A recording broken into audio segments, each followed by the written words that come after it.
got a tiny piece of ground and I call it my own. Call it my own. Call it my own. I got a tiny piece of ground and I call it my own. It's a home for the big old redwood tree. You know the loggers may not like it, but I call it my own. Call it my own.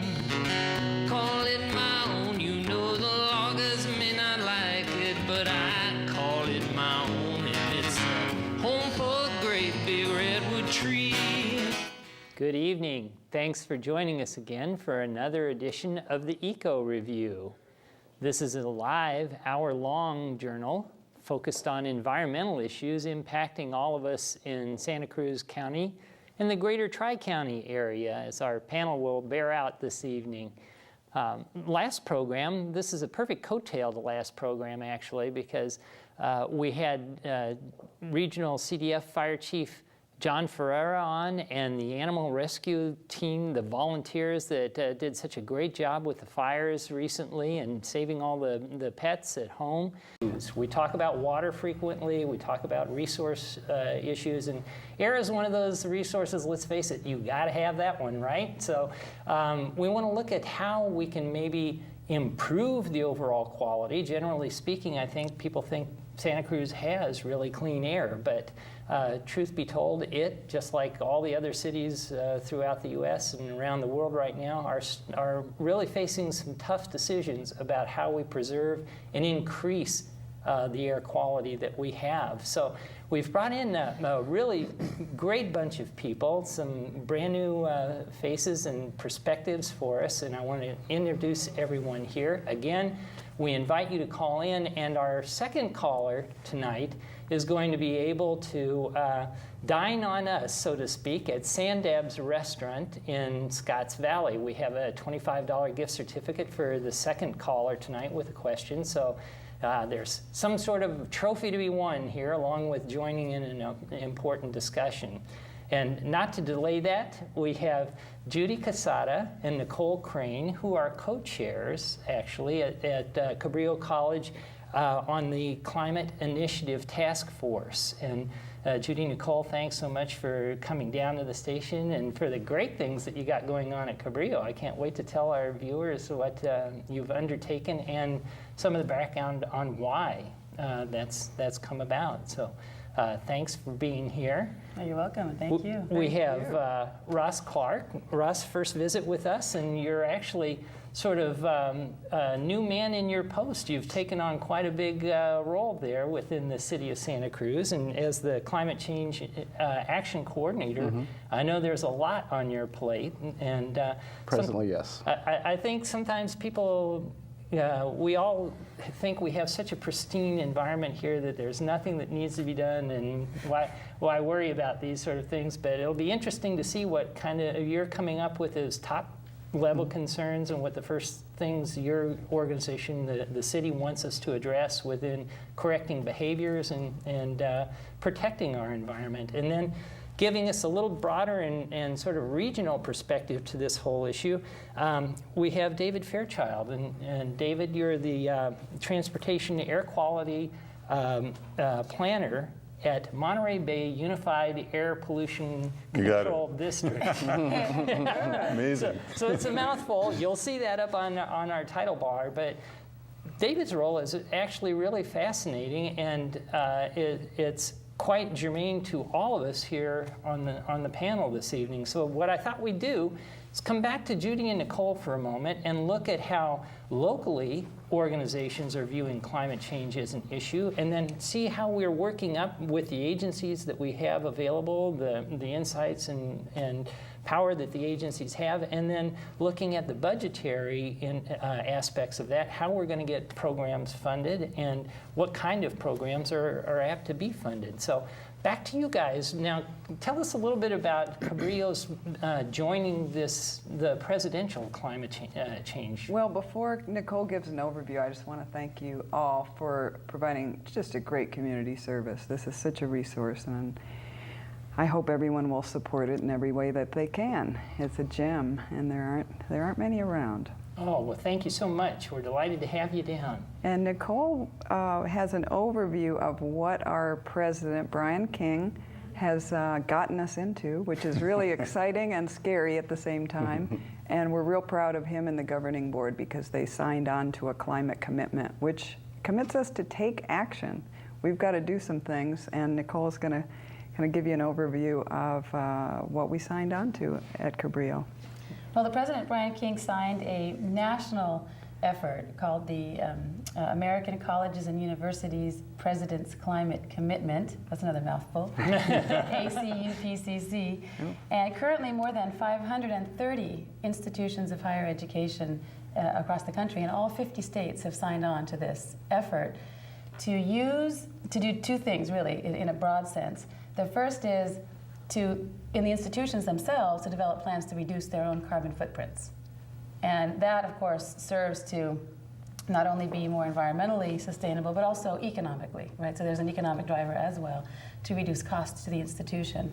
And the second, and as a faculty member, to me, one of the most important, really, is to use institutions of higher education as a teaching ground for this kind of thing. So we are setting an example, we are helping our communities, and we're also, of course, teaching our students why this is important and how to do it. And in this effort, I want to make it really clear that Judy and I are really just herding a bunch of incredibly dedicated, excellent faculty and students who are responsible for a lot of what's happening. So we're just herders. We're not doing all the work. Other people are doing a lot of that. But part of what everybody is doing is involving students in every step. So we're doing curriculum changes, we're having students do our emissions inventories for us, and getting them involved at every level. So it's education as well as strictly reducing our carbon footprints. Was this a concern prior to Brian signing on with the national agenda? Was this something that Cabrillo has been thinking about, working on, or is this something that kind of came as a result of participating in this national meetive and deciding that we should implement something on climate change? I think the exciting thing is that we've discovered, we've learned all of the programs already in existence at various corners of the college, and we just need to support and encourage and work together.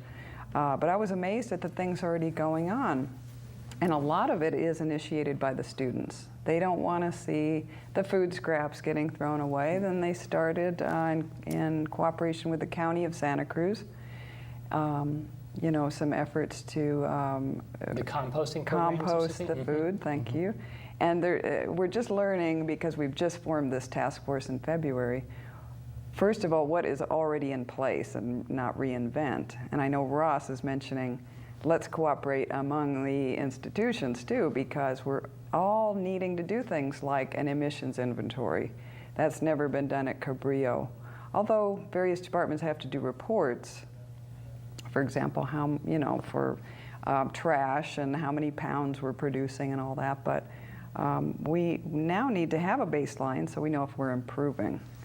And then other than the emissions inventory, there's another big project that we've just begun. The solar project? Well, that's the comprehensive plan overall that's due. And I guess in answer to that, Cabrillo College, as many people and institutions in Santa Cruz, are doing a lot of this and have been doing a lot of this.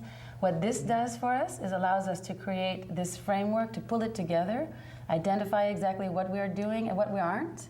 What should we be doing that we aren't doing already?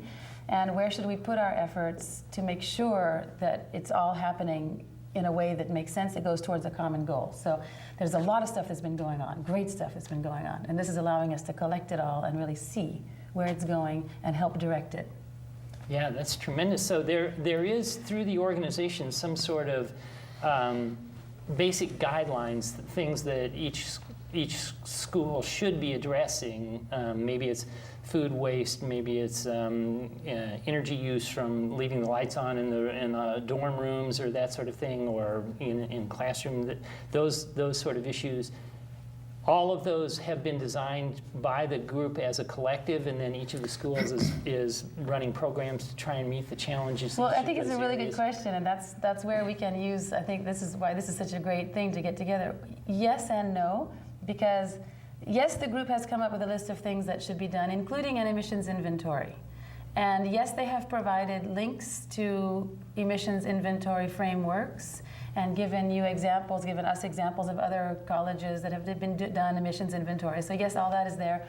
But each institution is different, and each institution calculates things differently. It's like Judy was saying, these records exist, but in some different ways. And so we need to figure out, here's the template.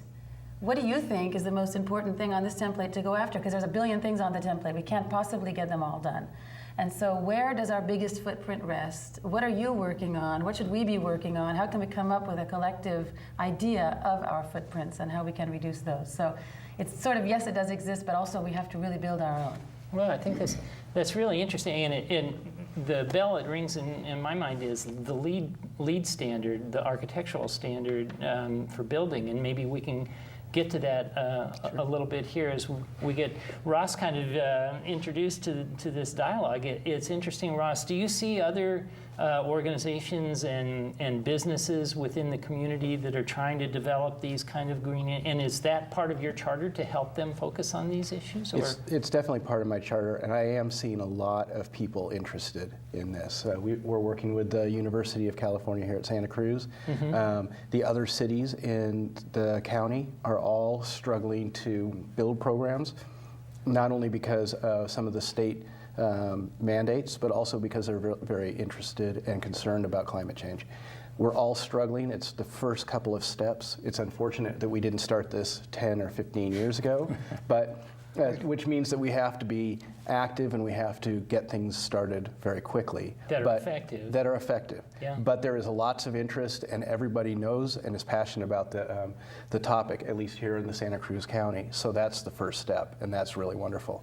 That gives me, as a staff person, a great position from which to work, because everyone agrees with my mission. And the mission was given to me by the City Council and the people of Santa Cruz. They worked together to adopt a set of climate change objectives. They adopted their first climate change objectives signing on to the Mayor's Compact in the early 90s, and have been working ever since then. We now have climate reduction goals in the general plan update that's going to be ratified in the spring. Those set the stage for how we as a municipality do our business for the next 20 years. So that's pretty much setting in stone are the direction we're going to be moving, and that's for conservation, reduction, and sustainable living in Santa Cruz. It's really exciting. So determining targets, and this is something David and I were talking about just a little bit before the program began, but how do you identify what the real culprits are in air quality, and how do we decide this is what we need to target a program to, and how do we know what the program is that's actually going to make an impact on that target? That's a great question, and something I've been working on for the last 6 months is doing our inventory and understanding what those numbers actually mean. And not only have we completed an inventory for the city of Santa Cruz, we've also gone back, and the city had done 2 preliminary inventories in 2000 and 1996, so we have some background data.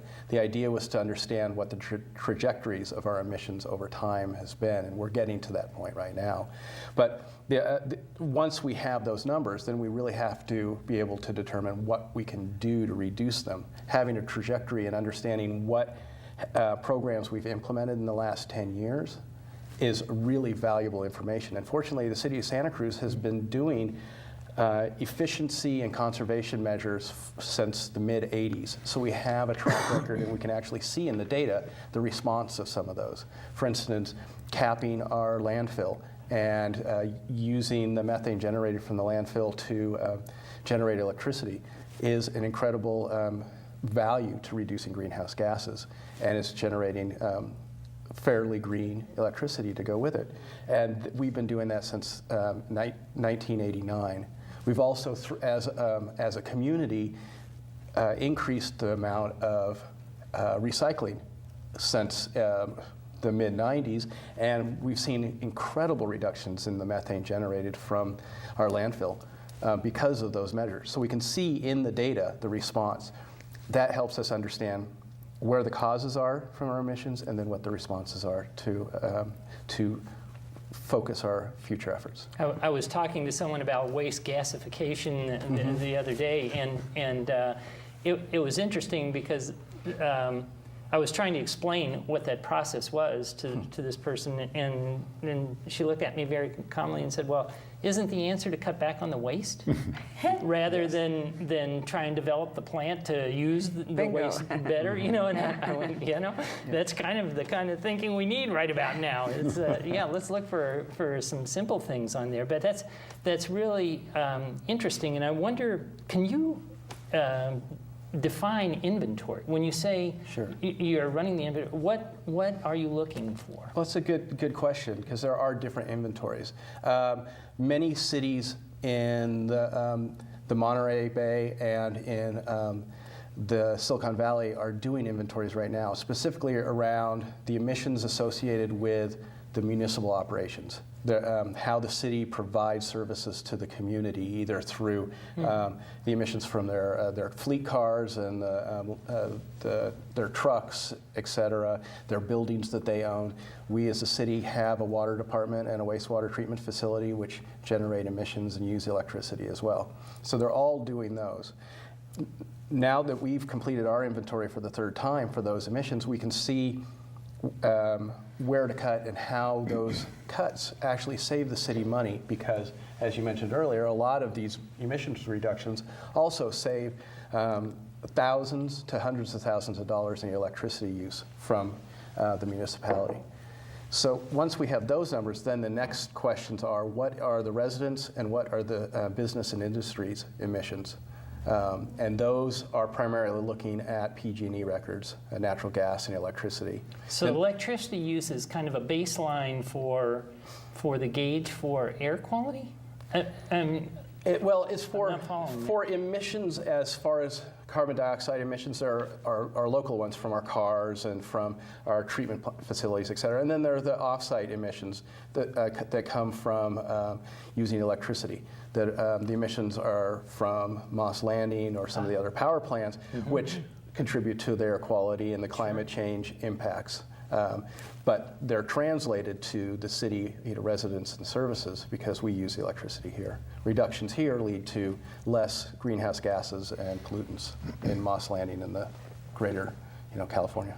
Great. I want to come back and talk about programs in a second and what initiatives, but David, I think the Moss Landing segue kind of maybe explains why Monterey would be involved in the Santa Cruz County or San Bernardino County assessment of air quality. Would you say that's right? Or how is it that the three counties are tied together in air quality? Well, they're technically part of the same air basin, the North Coast Air Basin. California's been divided up into air basins. Each air basin has an air pollution control district or air quality management district. And this is all established by state law. So the emissions in each of these air basins are being inventoried, as we learn, by the state and by the air districts. Because of global warming, these inventories are now becoming more detailed, and they're actually getting down to municipal levels because municipalities actually can control their own emissions to some extent. And there's also a tremendous urge on the part of the general public to do something about global warming. As probably everyone watching the show and all the panelists know, and you know, the state is leading the United States in this area.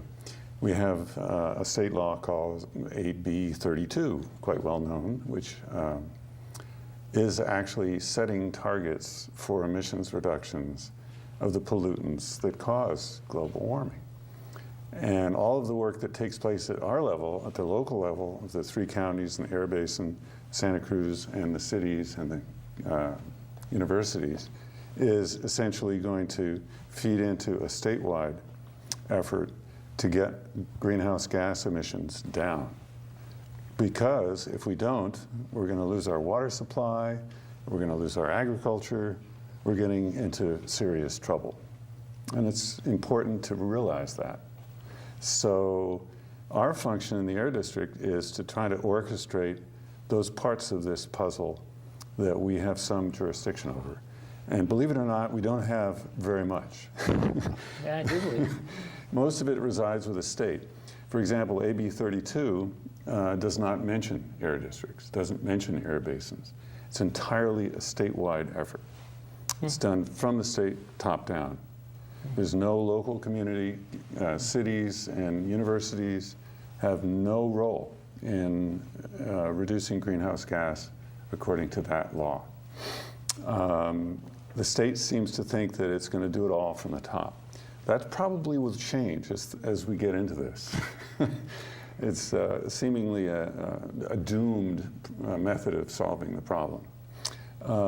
However, we do have some jurisdictions. We comment on the development proposals coming forward under the CEQA law, which is a law that allows anyone to find fault with a project because it harms the environment. So this CEQA law allows us to... And it's California Environmental... Quality Act, Yep. CEQA, allows us to make thresholds of greenhouse gas emissions, significant thresholds. So what, for example, would be a significant threshold that a university or a city should not exceed? How much greenhouse gas should they build their own power plant that's using coal, for example, in Santa Cruz? We would probably say that's really a bad idea. That's a big no. This, of course, allows us to comment on these projects. We can't stop them.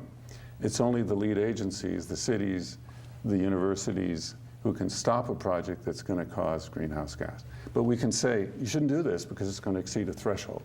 So we can do that. We can also set thresholds for what we regulate, which is back to the power plants. We actually regulate Moss Landing. We can tell Moss Landing how much they can emit. We give them a permit. It happens to be the biggest power plant in the state. It emits probably less than many other plants. It's very clean, but it produces more electricity than Diablo Canyon. Wow. So it's a big power plant, and we regulate it. We also regulate the Davenport cement plant and any other big source of air pollution in Santa Cruz County. And so we do have that authority. We can look at the greenhouse gas emissions of fixed stationary sources and regulate those. We don't have any formal intent to do that. The Air District has board, which is a board of local elected officials, city managers, city mayors, boards of supervisor members set on our board, and they could, if they wished, set greenhouse gas targets for stationary sources like Moss Landing or Davenport. I don't think they have any intention of doing so yet, but that's mostly what our role is. We can't regulate cars, we can't regulate fuel, those are all state. We have absolutely no jurisdiction over airplanes, which are a big source. How can you not have the ability to The regulate cars and fuel? The feds have those cars. Are those not the major contributors to carbon and CO2? They are. But your grants do a lot of good toward that. We do have grant. We have incentive programs where we funded over $30 million in air pollution projects in the last 10 years. And our current grant budget is $7.5 million. So you go to the state and ask for grant, or does the state say, we have this pie and we're cutting it up in these slices and that's the piece of pie you're getting? They give us the piece. And then we hand it out in the form of incentive grants to reduce pollution. So when universities and cities get ready to do things, they'll come into us and ask for incentive grants. So that's another big function we have, is to try to find ways of reducing pollution by offering incentive grants. Yeah, it's interesting. We had Supervisor Mark Stone on recently, and we were talking about growth issues, smart growth, and how you regulate that development. And one of the things that Mark was talking about, and Mark, forgive me if I don't get this exactly right, but as I follow back on that conversation, he was saying that right now there aren't general plans that really talk about how development, smart development is going to be managed, and that actually a couple of the key communities developing, like San Diego, are coming up with these general plans that the state is looking at very favorably and saying, oh, well, we'll just rubber stamp that across the state and have everybody adopt the, but it doesn't look at transportation impact issues. It doesn't include a lot of things that locally, when we talk about the growth of Santa Cruz, we would want to say, hold it. You know, you've got to consider water impact or wildlife impact, those sort of things. So when the state talks about these general plans like the city of Santa Cruz has, is there the autonomy to have general plans that the state doesn't come back and say, oh no, forget looking at that. Don't look at autos and fuel source. Look at these bigger bananas we're going to hang up in the tree.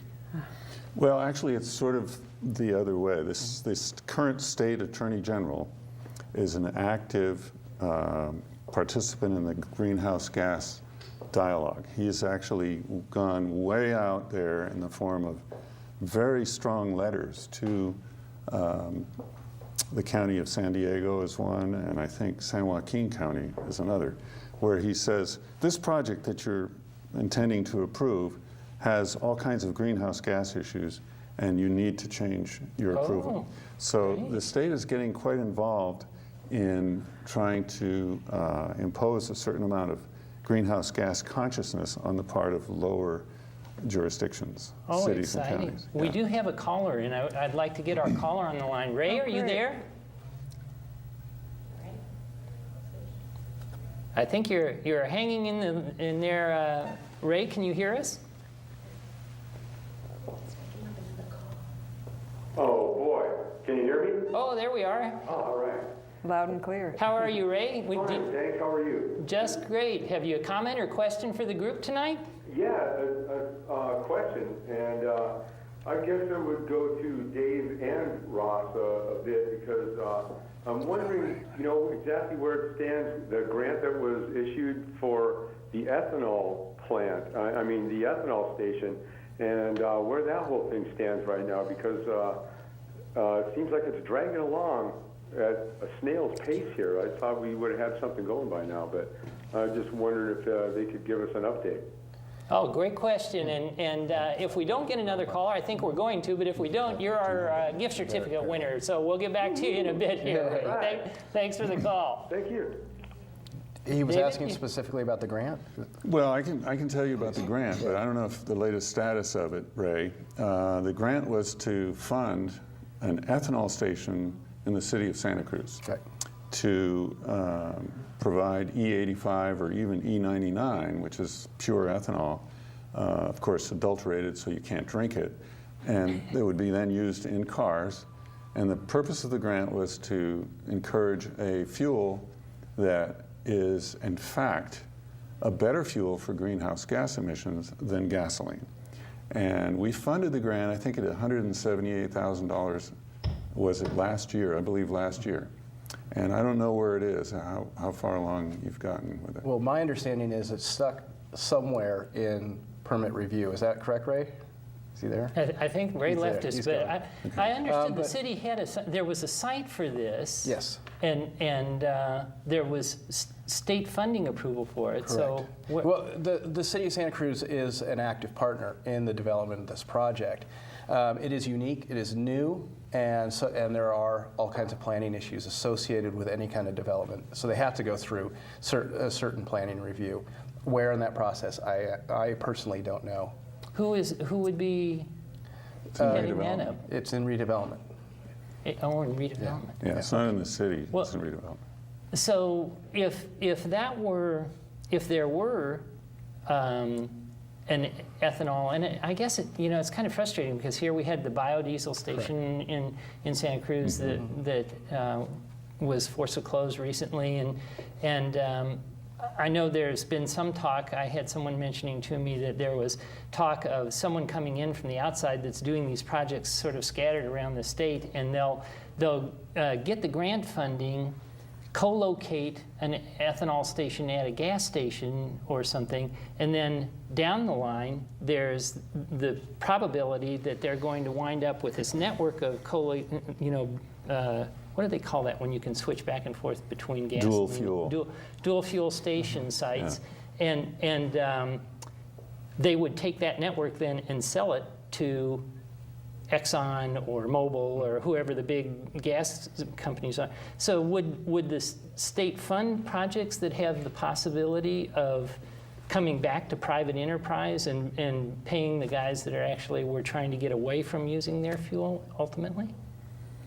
Well, I think the Air District, our agency here, is willing to fund projects that reduce emissions. And ethanol will reduce greenhouse gas emissions.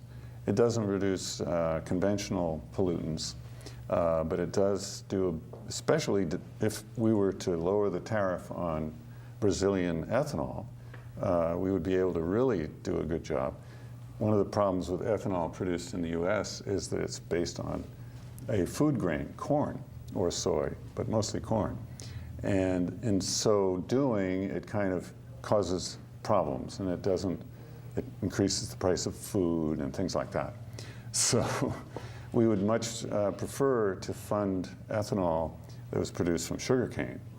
Sugar, although it's a food, it's not really as vital a food as corn. Yeah. So, but unfortunately, we see all the ethanol produced in the US, which is huge because 5% of all gasoline sold in the US is ethanol now.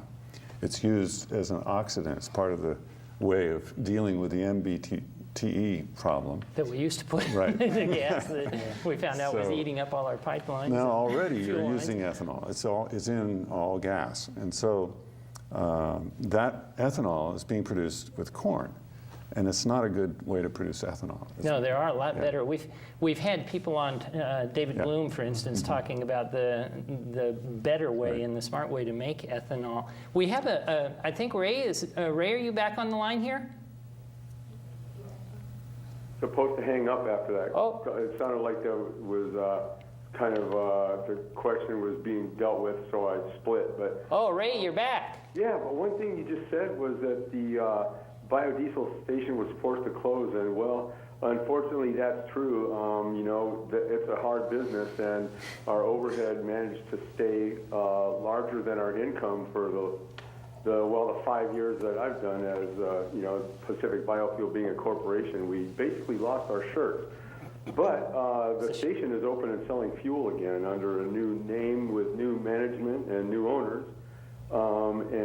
It's now the Green Station, still in the same place, and we have a lot of good things that are about to start popping there, including electric car sales. And we're about to have a public hearing for our use permit on August 6th, and that's at 10 a.m. in the council chambers. And I would urge anybody who is a friend of renewable fuels to come out and support us in that, because it looks like we stand a pretty good chance of being able to operate there. But just in case if there's any opposition, we'd like to have more support than the other side. well, you absolutely won the certificate this time, because that was going to caller number 2, and you're him. So we'll have that for you, and keep us posted. I'm sure all the viewers want to hear about the progress on that. I really appreciate you calling. Could I give the new phone number there? Absolutely. Okay, that's 425-9100. 425-9100. Yeah. Great. Thank you a lot, Ray. Thank you. Bye-bye. So obviously on the fuel side, there's a lot of interest in this community. There's some really sharp answers and some very smart thinkers about alternative fuels and renewable fuels and stuff. But you guys did something really smart at Cabrillo with your commute program. This is something that I saw the city and county employees implement, was just an alternative and smart commute program. And I'm curious up front, because this is very new, if Dave knows generally the percent of emissions that are caused by us driving, so SOV, single occupancy vehicles, is it? It's over 40% of the total inventory of greenhouse gas is from motor vehicles. And that's 40%. Kind of my interest, and some others on the task force and at Cabrillo. I think it's the toughest nut to crack. You know, when I first got on the task force, I thought, okay, I'm going to look at my own behavior objectively, because I think what energy use and transportation are going to be shown in the emissions inventory to be the big causes of, you know, vast majority of emissions. But we are such creatures of habit, and I started looking at the waste that I produce. I think I was probably a better conservationist 30 years ago. And you know, I take paper towel and I think I'm taking twice what I need. If I take half of that and use it all, I'm eliminating half of my waste right there. And we've got 16,000 Cabrillo students during the big semesters, fall and spring. And That's huge. 891 That's a staff huge and community. faculty. Yeah. And so cars. I'm thinking, you know, we want to dangle carrots, not sticks. Yeah. Because that's just human nature, that, you know, we want to encourage and incentivize people. What we've been doing is not necessarily working. We're highly educated staff, faculty, students. We know that climate change is happening. It's like some science fiction horror movie. Suddenly it's exacerbating faster than we thought. But the average Joe or Joan, like me, can be scared by that and also very excited. It's like, collectively, how else, you know, could we all work together and be like these superheroes and save the earth, you know? By little actions, our climate commitment really comes out to 5% reduction a year. I think we need to do more. But that 5% is so easy to accomplish with personal behavior. And our problem at Cabrillo is we have no funding. We have people being laid off. We need more people to enroll in our wonderful classes with fantastic instructors that you'd just be amazed at the quality if you haven't taken a class. But we have my department, Planning and Research, did a transportation survey very recently, and I don't have all of the numbers on the tip of my tongue, but I remember 2,400 gallons of gas is purchased by the staff and faculty each week. Wow. Producing 47,000 pounds of carbon dioxide. Wow.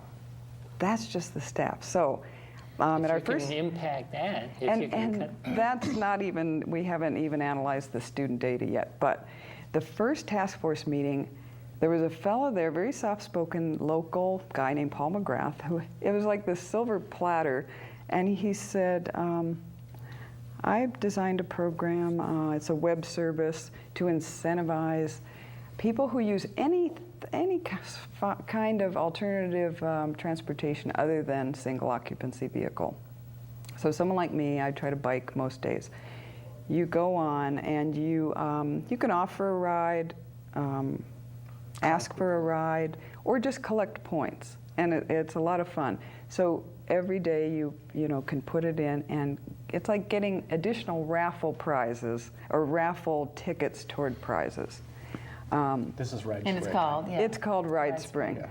And so he was very soft-spoken about it, but he said, I designed a sample program for you. So anybody with a cabrillo.edu address can go in there. It's very secure. It's very just the Cabrillo community. And it also, we have that graph. It's a very new program. It's a pilot program. Is that this one you're referring to? Yeah, I mean, we just started, it's actually 3 months ago today, on Earth Day, April 22nd. And we've got well over 10% of the staff and faculty have signed on. But I think what makes it so special is that prizes, I mean, we are selfish creatures. Prizes dangled there, and some really good prizes have gotten more people interested in talking and word of mouth. And I've talked to people with the city and county that like it. But for our purposes, it keeps statistics, and it's just an amazing thing. People can go on to www.ridespring.com. Now, he designed, just out of the goodness of his heart, the Cabrillo program as a pilot. But he said, there's no funding, and we don't have any funding. So he said, you'll have to get some prizes donated. So the first of each month, we give great prizes, randomly drawn by RideSpring, and people love it. Now there is a proposal or a budget request, right, to fund this for the entire 16,000 or 17? Well, our goal would be to try and get funding to expand it to the students. Wow. Because that would be a power. you would have to really have some major prize incentives to get the attention of the students, faculty, staff, get them out of their cars occasionally. It doesn't have to be, we're not asking for a commitment of every day, even once a week. But this 5%, use some creativity. Maybe take the bus one way, carpool back with someone else.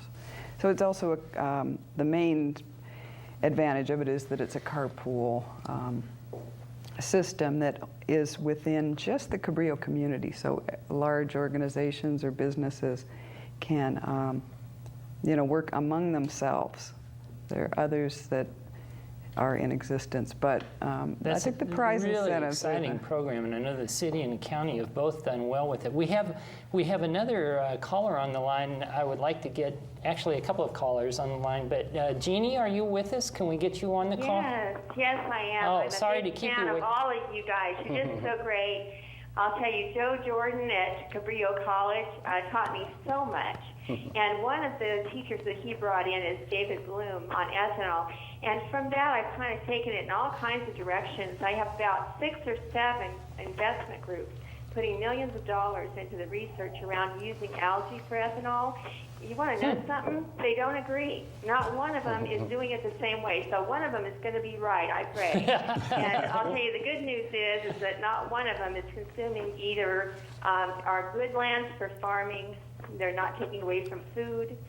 Every plan that I've talked with is using non-arable lands in the desert, 2,500 in one desert, all NDA. Can't tell you a darn thing, doggone it. So Dave Bloom and I bump up against NDA every time like a little robot running around the baseboards. We talk as much as we can, share as much as we can, hit in the non-disclosure agreement, back up and go on. So there you go. There's good things happening, lots of VC capital out there. I'm doing the best I can to try to find it. I have a little plan I'll be putting to the city on Thursday morning to help out with that parking garage, get a little bit more ride share going on. We're doing a little scooter shop, that's in the mix. A lot of things happening, so I think you're well supported, and just wanted to put a big thank you out there for all the efforts. Because you guys are the best, and I know it's hard when none of us agree on how to make cheese to get things done, but we're working on it. Yeah. Oh, that's awesome. Well, thank you so much for that hard you. work, Jeannie. That's Excellent. wonderful, and we'll be anxious to hear your updates. And I'm going Well, to. I want to make some money. I think if I can make my scooter shop go, Hey, I can there's put nothing wrong I with can that. send your prizes there and give you a scooter prize or something. Okay, I'll give it a shot. There should be some benefit to those that are helping solve problems. I'm all for everyone being able to make money with good ideas. We also have Clea on the phone. Are you there with us, Clea?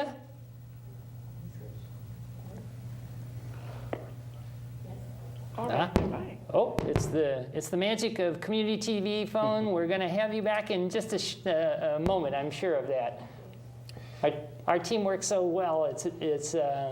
It's just phenomenal, the amount of work that we can get done with just a handful of volunteer people here at the program. Terrific. It's a wonderful crew, and I'm always so happy with Peter and Kathy and Dan and David and Ron. And they do a fabulous job here. But maybe Clea will call back in the interim. I just wanted to follow up on this gasoline gallons and 16,000 people driving alone and all this. The 40% issue. I mean, we can do so much with improving the fuel. We can do so much with ride sharing. These are all extremely useful and should all be done. But I think one of the most astounding things is the effect of $4 a gallon pricing. And even though I'm not an economist, it's very obvious to me, traveling around the Bay Area, the Monterey Bay Area, and the San Francisco Bay Area, that this fuel price situation that we're in is actually reducing travel dramatically. Yeah. And it's sort of an unpleasant reality that we have to pay to do this, but it's happening. The pain at the wallet is actually beneficial in the greenhouse gas world. And I think ride their hobby horses.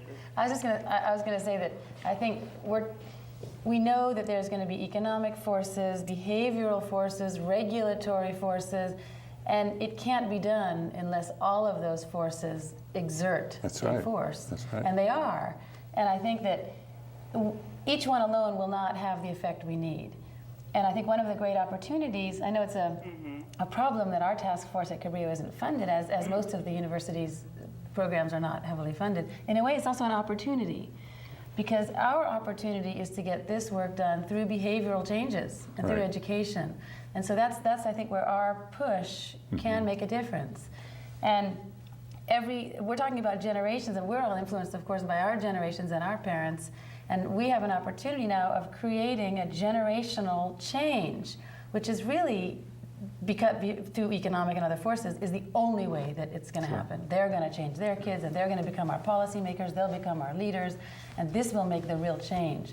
And so I think one of the great opportunities we have, of course, is to involve people in this process. And they really are motivated. They're very excited and very motivated We're so lucky about in making this a community. difference. They often don't know how to make a difference, Yeah. right? That's part of the I'm problem. still trying to remember to bring shopping bags in the That's store. right. You know, And it's Ross, like Ray, who says that his station did have problems. I think so many people would love to capitalize on that, but they don't know how. How are they going to change their car? How can they buy a new car? How can they do this? They want to, but they don't know how. And I think the perfect storm here, I think it's brewing, It's going to come. But the perfect storm, once it happens, I think these things will fall in place. But it takes this really multi-pronged approach. You bet. Sure. I know you had a comment, Ross, and we have still a caller on the line. I would like to get that in, and then we'll come back. Great. Okay, maybe. Hello, Clea, are you with us? Yes, hello, can you hear me? Yes, we can. Thanks for calling in. Did you have a question or a comment for the panel? I had two brief questions, and I suppose David might be able to answer them. I wonder if our high gas prices have an unexpected benefit, maybe in terms of better air quality since there's less traffic. Have there been any studies if air quality has been affected beneficially by our high gas prices? And also, David mentioned that the corn is not such a good choice for ethanol, and I wonder if cannabis might not be an appropriate plant. And Hemp, maybe, yes. The second one, he should answer only if it's politically correct. In terms of his position to answer, I suppose. Okay, on the first one, I don't think they've actually quantified the effect of the fuel price increase. It's rather sudden. It's been only in the last year. I think it's there. I would guess that quantification is underway. Studies are underway to do it. I don't think I haven't seen any reports yet on that. Maybe you have, Ross. Well, I don't for the fuel price currently, but if you remember in 2000 and 2001, we had the energy crisis and natural gas prices skyrocketed, and we had this, the electricity shortages.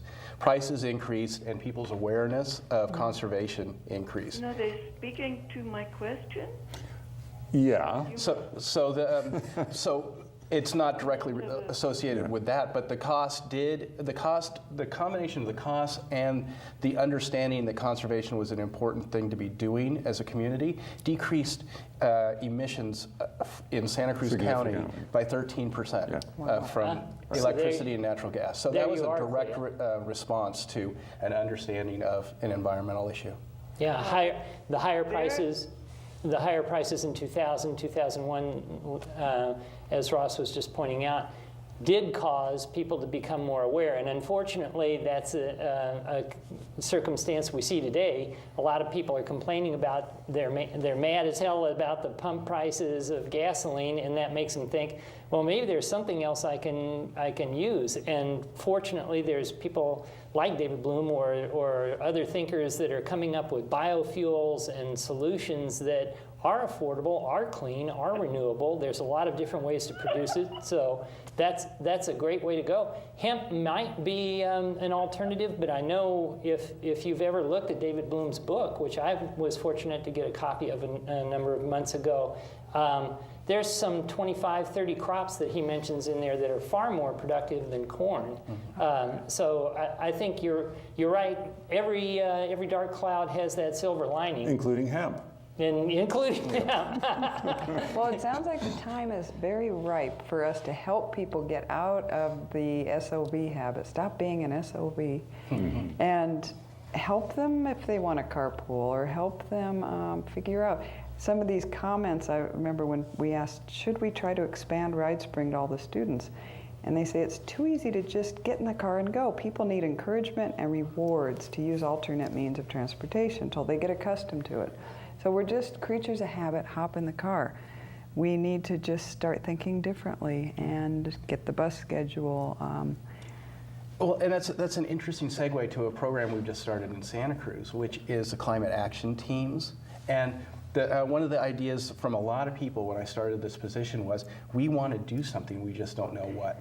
And so I'm working with a woman, Colette Strait, who is putting together... Ecology Action? She was at Ecology Action, now she's working for me. Oh, okay. And she's the coordinator for this program, and the idea is to work with people in the community, in faith-based organizations, neighborhoods, and in schools, both the universities and K through 12, and set up teams to talk about how you can change your lifestyle and conserve to reduce your carbon footprint. Teams who then talk to their friends and their families. Exactly. It's very biotic. Yeah. The fact that those people then have the understanding to take the information and share it with other teams and grow and grow. And we hope to, it's the best idea I have to get out into a significant component of the population, as well as provide information on all the city services and all the other opportunities, grants, et cetera, that are already out there that people don't know about.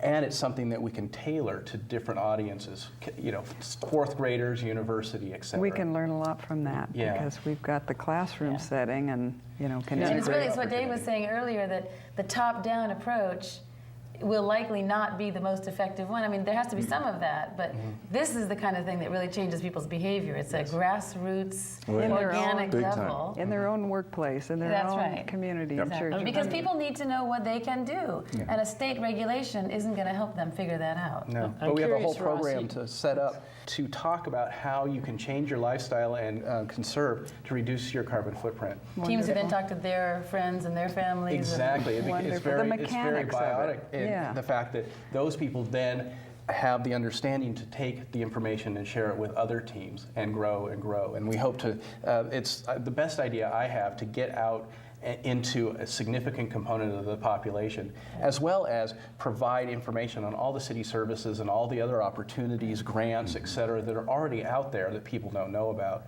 And it's something that we can tailor to different audiences, you know, fourth graders, university, et cetera. We can learn a lot from that because we've got the classroom setting and, you know, can integrate. It's what Dave was saying earlier, that the top-down approach will likely not be the most effective one. I mean, there has to be some of that, but this is the kind of thing that really changes people's behavior. It's a grassroots, organic level. In their own workplace, in their own community, church. Because people need to know what they can do, and a state regulation isn't going to help them figure that out. No, but we have a whole program to set up to outline all the things from recycling to driving less to using water more efficiently, everything that you need to do, and you set up your own climate reduction plan. It's pretty exciting. And you save money. If in this community, and we are running down on the clock, as was predicted, there's 1,000 more things we want to cover, but if in this community there's obvious great entrepreneurs, there's people with a real environmental consciousness, and they're very resourceful coming up with solutions. Do entrepreneurs, do people with good ideas come to the city? Do they come to you, David, and suggest programs that could be implemented? Is that a good path for people that have ideas? Yeah, the Air District's grant programs are currently probably the biggest single source of funding for RideSpring and all of the initiatives that we've been discussing. The ethanol fueling station, RideSpring, they're all funded by the Monterey Bay Air District. Wow. Good So it's probably money in there, it's sort of man. one-stop shopping. Yeah. You can come to the Air District with a grant proposal. Now, do you need an organization to represent you? Do you need someone to write the you grant can for just you? come in directly, and you have to get a public agency to sponsor it. So once your idea is developed and you want to do something that makes sense, a public agency such as the City of Santa Cruz or Cabrillo would say, okay, let's do this. And then they will apply for the funding from the Air District for you. Beautiful. And we can do something similar with students in that we can take proposals from students on a curricular level for them to work on projects that are real-life projects, not just something for our class you write a report, but a real-life project to collect real data, to work with Ross and his agency, to work with Dave and his agency, to do real projects for which they can get their units, but also which are actually applied. And we can do that in many different ways through our college, through our task force, and also through the curriculum itself and the academic structure. So I think part of what we're trying to do is motivate students to do real things through their work that can help the rest of the community actually get their work done, because it's a tremendous task that we're all trying to undertake here. And they are motivating us too. They are on it. I mean, that's their world that we're, that we're destroying, and Yep. they are. They've It's been their helping world that we're actually trying to save for them. for them, right, and they're right in But there. we've had a role in destroying. In destroying. So I'm wondering, we have this last window. Is there anything coming up at Cabrillo, anything at the city, hearings, public events, something that you'd want to invite people to or make them aware of in the next moment or so here? We would just like to invite community members, anybody interested, to come to the task force meetings. We've had a few community members, and we would love to have more ideas and helpers. And you post those on the website when they're going to We be do. held? And our task force meetings will start up again when the semester starts. Great. So we want to encourage students as well as community members to be a part of that effort.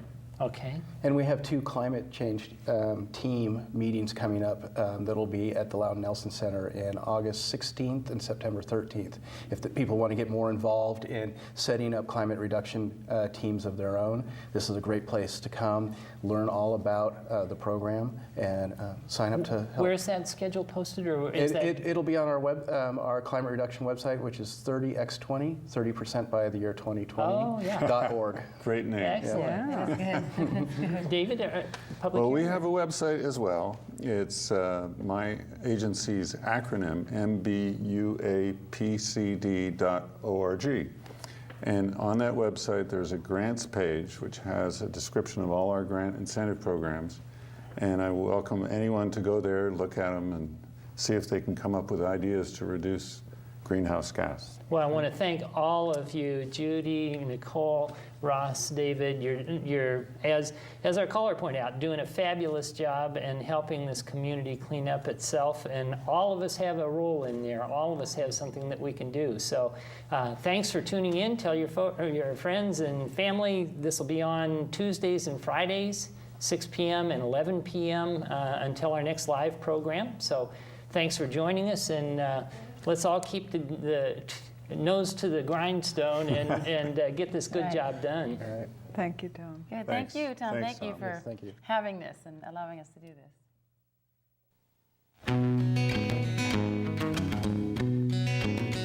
I got a tiny piece of ground and I call it my own. Call it my own. Call it my own. I got a tiny piece of ground and I call it my own. It's a home for the big old redwood tree.